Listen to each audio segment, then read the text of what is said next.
বিদ্বেষীদের ইতিহাস হলো হেরে যাওয়ার ইতিহাস, কোরআন প্রেমিকদের ইতিহাস হলো বিজয়ের ইতিহাস। ১,৫০০ বছর পরেও উমেদনগরে আজকে তাকে দেখেন ছেলেরা এই কোরআনের প্রেমে কেমন উজ্জীবিত হয়ে কোরআনকে হৃদয়ে ধারণ করেছে। কথা বলেন ঠিক কিনা? অনেকে বলে অমুক সেলিব্রিটি, অনেকে বলে অমুক সেলিব্রিটি, অনেকে বলে অমুক সেলিব্রিটি। আমি বলি সবচাইতে বড় সেলিব্রিটি কোরআনের হাফেজ।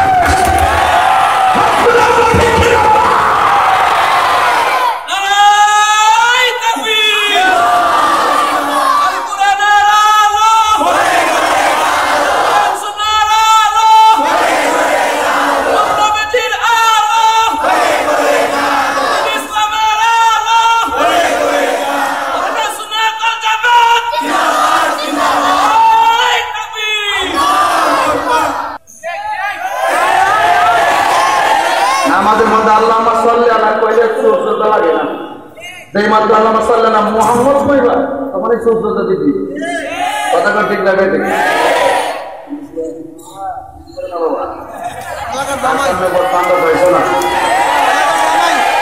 কথা কর ঠিক যাবে ঠিক। আর একটা বিয়াদব দেখলাম মুজাফফর বিন মুহসিন আহলে হাদিসের এক কবি, সে বলতেছে কোরআনের মধ্যে যে রুকু আছে, রুকু হইল বেদাত, এগুলো বলে উঠাইতে হবে। সে নাকি নতুন কোরআন দেখতেছে। আমার আজকে বুঝতেছি দেখতেছে সূরা হাসরের ৩ আয়াত তেলাওয়াত করা বলে বেদাত। আর এরা যে বেদাত কারে করে, বেদাতের সংজ্ঞা দেয় না, দিয়ে আলি বেদাত বেদাত করে কয় সূরা হাসরের ৩ আয়াত পড়া নাকি বেদাত। আমি যদি তারে পাই তারপরে ওয়াদা করলাম তার দাঁত ফালাই দেব, দাঁত ফালাই দেব, দাঁত ফালাই দেব। এই আহলে হাদিস মানে হলো বিনোদন। এটা আবারও প্রমাণ হয়েছে, সেই দিন মসজিদে তারা ফুটবল খেলছে। কথা বলেন ঠিক না বেশি? আমি বারবার বলছি আহলে হাদিস নাম আর জানি না, এই দেশের কোন ইসলাম দিয়ে মানুষ না, এটা হলো ইহুদি রাজার নাম সবাই করবে, ইসলামের এটা জানি না লাগছে। কথা বলেন ঠিক না? বাইরে দূরে গিয়ে চলো, আমরা আগে চলে যাবে। বাইরে দূরে গিয়ে চলো, আমরা আগে চলে যাবে। কোরআন সুন্নাহর আলো ঘরে ঘরে জালো, কোরআন সুন্নাহর আলো ঘরে ঘরে জালো। আল্লাহু আকবার। কয়েকদিন আগে বলছে সবে বরাতের রাতে ইবাদত করার চাইতে বেশ্যাখানায় থাকা ভালো। এর নাম হলো আকরামুল জামান। এটার ভিতরে কোনো সুরত নাই, বাইরেও সুরত নাই। আবার এই রমজান মাস আসার পরে এই মুজাফফরিয়া আব্দুল রাজ্জাক বিন ইউসুফ সেই তো বলল নাকি রমজান মুজাফফর বিন মহসিন বলল লাইলাতুল কদর রাতে ইবাদত করার চাইতে মূর্তির পূজা করা ভালো। তো আমার দেশের হবিগঞ্জের পোলাপান অনেকগুলো আছে, এদের পিছনে আবার ঘুরে আছে কিনা অনেকে, এদেরকে প্রমোট করে এখানে মাদ্রাসা বানাইতে চায়, মসজিদ বানাইতে চায়, আবার নাম দিতে চায় আহলে হাদিস জামে মসজিদ, নাম দিতে চাই কি চাই না? আছে নাকি? আচ্ছা, ওরা যদি কোনো মাসালা নিয়ে ওরা দাঁড়িয়ে বিভক্তি করতে চায়, আমি তাহিরুল আসি তো এদের মসজিদে করবেন যে তারা দিকে তোমরা 20 বল, আমরা লোকে বসো, তোমরা যখন সবাই বরাত বেদাত, আমরা লোকে বসো, আমরা প্রমাণ করবো সবাই বরাত বেদাত না, এটা আমাদের রাত। কথা কথা ঠিক কিনা? লাইলাতুল কদরের রাত এটা বেদাতের রাত না, এটা আমাদের রাত।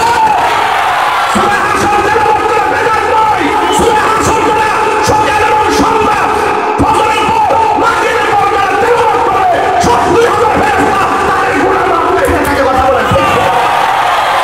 নবীওয়ালার দুশমনেরা হুঁশিয়ার সাবধান, নবীদের দুশমনেরা হুঁশিয়ার সাবধান। হাদিসের দুই গালে জুতা মারো তালে তালে, মুজাফফর বিন মুহসিনের দুই গালে জুতা মারো তালে তালে, জুতা মারো দুই গালে জুতা মারো তালে তালে। সুন্নাত ওয়াল জামাত জিন্দাবাদ জিন্দাবাদ, আল্লাহর রিসালাত।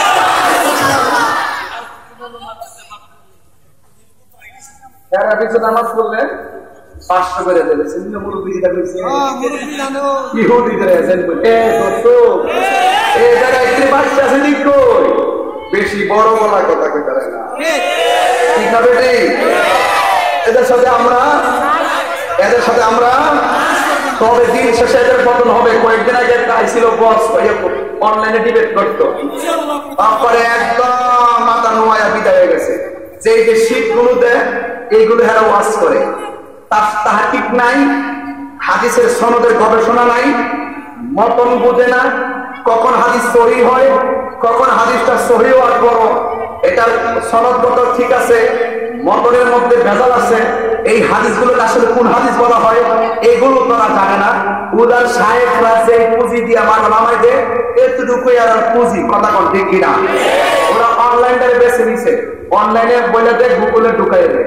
আমরা গুগলে ঢুকাই না, আমরা প্রেমের কথা হৃদয়ে ঢুকাই দেই।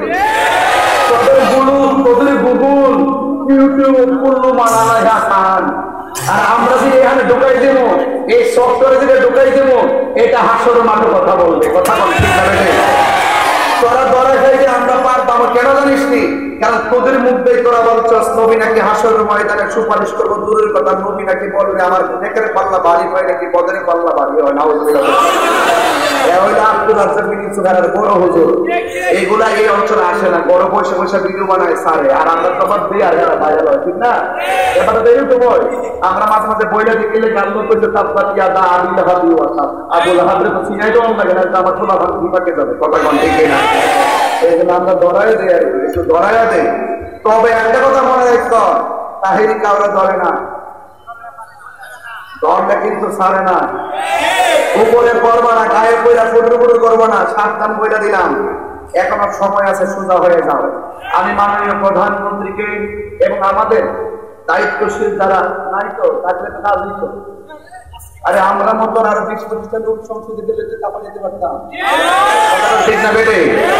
প্রধানমন্ত্রীকে মায়া গো অমায়া, আমরা দেশটা ভাড়া দিই আর আমরা সাইডে দেন ধর্মটা ভাড়া দিতাম।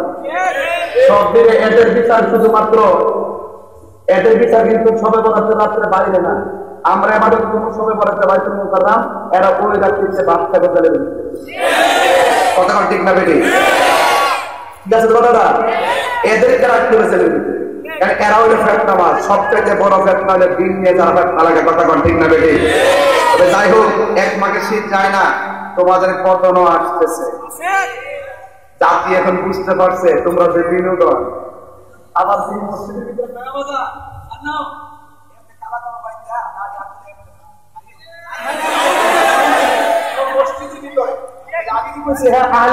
বিনোদন আর মাল আমার ফুটবল খেলতেছে, মসজিদে বানাইছে স্টেডিয়াম, এদের ভিতরে কিছু আছে নাই। সুতরাং এদের সাথে আমাদের সম্পর্ক, এই মাদ্রাসা ছাত্র পড়াবেন, তারা সঠিক এলিমেন্ট চর্চা করবে, সঠিক আকীদার চর্চা করবে। এই সমস্ত জাহেলের মুরাক্কাব নাইলে শয়তানদের সাথে আমাদের সম্পর্ক। এখানে আমরা একটা প্রার্থী আছে, সেই সুন্নিয়তের প্রার্থী, ও পুস্তকটা খুব এই যে সেলিম আছে আমাদের, আমার খুব আব্দুর রহমান সেলিম দিয়ে মসজিদের ইমাম খতিব এবং ভালো ছিলেন, সে বোধহয় ভাইস চেয়ারম্যান পদপ্রার্থী হিসেবে আত্মপ্রকাশ করেছে। আচ্ছা আচ্ছা ঠিক আছে, আপনারা তার পাশে থাকবেন আলহামদুলিল্লাহ। আমাদের আরেক ভাই আছে, শামীম ভাই আছে, আপনারা মুসলিম শামীম ভাই আছে, আপনারা তার জন্য দোয়া করবেন। ভালো মানুষ, সুন্নাতের বিভিন্ন বড় বড় দান দক্ষিণা এগুলো সে করে, আলহামদুলিল্লাহ বলে। হ্যাঁ ইনশাল্লাহ পাশে থাকবেন। আর আমাদের এমপি বলুন দোয়া করবেন। আমার একটা শখ বাগান, আমি জীবিকাতে থাকতে দিব না, মন্দিরের ছেলে কথা, আমার কোনো দুঃখ আছে না। আপনি থাকতে যদি মন্দিরে রেখে দিতে পারতাম, আমার দুঃখ আছে না। আলহামদুলিল্লাহ বলেন, আল্লাহ যেন কবুল করে, বিপদ আপদ যেন আল্লাহ পাক আমাদের এমপি মহোদয়কে হেফাজত করে, আমিন বলেন।